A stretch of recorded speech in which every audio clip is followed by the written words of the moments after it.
Sir, things were tough for him during the last part of his tenure as Prime Minister. There were the accusations of multiple scams, the 2G scam, the coal scam, the CWG scam. In fact, back then, there was a press conference and he had said, history will be kinder to me. Would you say those words were prophetic, that they have perhaps come true, given all the outpouring that we are seeing even from his harshest critics? Well, we can't make any conclusion based on today's statements. The mortuis nil nisi bonum of the dead say nothing but the good may have weighed with his political opponents.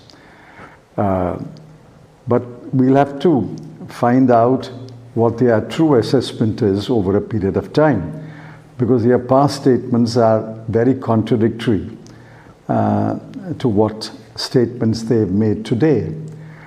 In fact, they try to wipe out, blacken out 10 years of Dr. Manmohan Singh as if India became economically independent only in 2014. But I don't want to get into any controversy today. I think history will vindicate him. In the second part of his second term, there were make-believe bogus claims, the telecom scandal.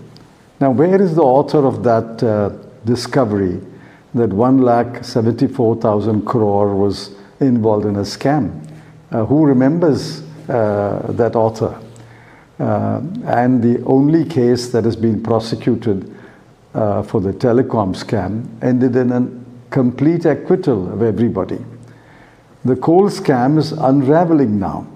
The coal secretary has been acquitted in one case by the trial court itself, and merely because the Prime Minister was also the coal minister.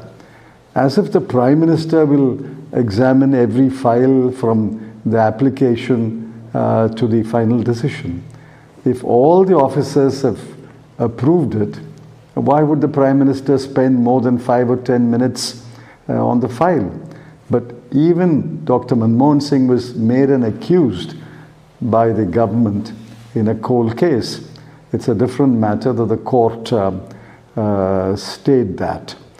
Therefore, I don't think history has yet judged him, but I'm absolutely sure that when history judges him, it will judge him fairly and kindly as a man who was the author behind the effectively second liberation of India, at least India's economy.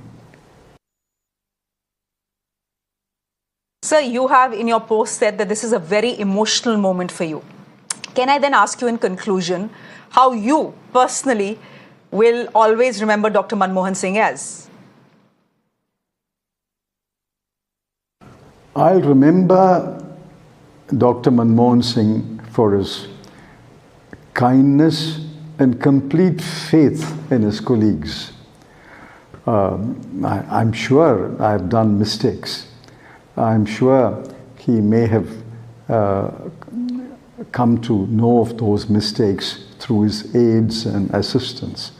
But he never once pulled up me for what the PMO perceived as a mistake. Never once.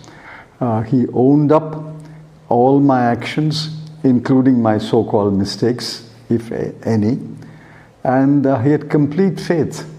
He had complete faith until the last day.